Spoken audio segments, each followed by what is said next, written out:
According to a top UN official, criminal syndicates on the black market rake in $870 billion a year. Isn't that ridiculous? $870 billion. Now, mostly that comes from the drug trade and human trafficking. So, you know what that means? Quote, if crime syndicates were classed as an industry, their collective clout would rank them among the world's top economic players. Now, a stat like that really blows your mind. Almost $1 trillion spent on the black market, if you will, in different areas, different criminal enterprises. Again, the top two were drug trade and human trafficking. You know, ironically and counterintuitively, you know what the answer is to this problem? The answer would be to legalize drugs and legalize prostitution. Now, look, I understand and I gladly admit that at face value, that seems like, how is that related to this at all? But look at what happened during Prohibition. Let's take the drug issue first. Look at what happened during Prohibition of alcohol, right? You had gangs that popped up, and you had, whenever there was a dispute, it would be settled with Tommy guns, and it would be settled with violence as opposed to people taking people to court to settle it like civilized adults. When they would cut the alcohol, they would cut it with some toxic chemicals that would make people sick, and some people would die.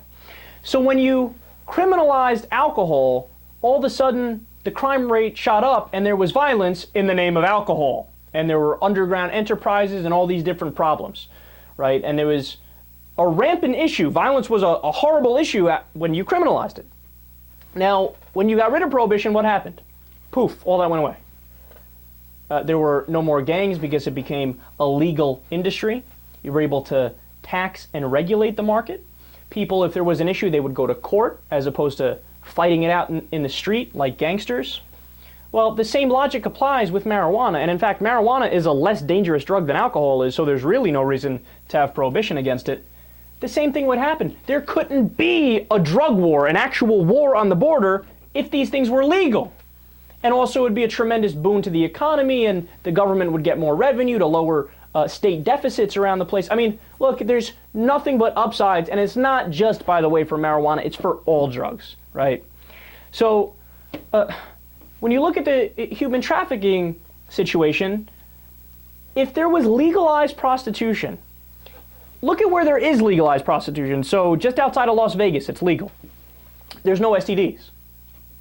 None. Now, you go to Hunts Point, you go to an area where there's notorious prostitution that's illegal, well, then you're taking a tremendous risk because there's transmission of STDs and there's addiction and all different types of problems and abuse from, pimps with their women, so on and so forth. So wherever it's illegal, you have this whole swath of problems associated with it.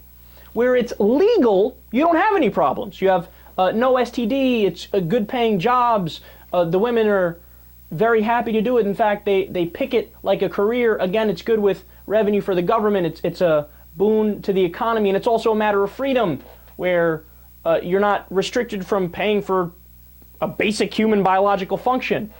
So if you were to legalize prostitution, regulate it, tax it, you know what would happen?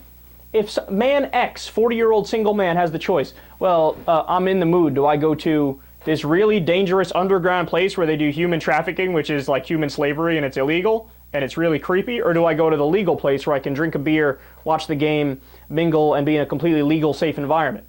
Gee, I wonder what people are going to pick. People are obviously going to pick, hey, let me go to the legal place. So ironically enough, the answer to get rid of these problems, human trafficking and billions of dollars made on the drug market, if you legalize these things, regulate it, tax it, there's no more issues associated with it.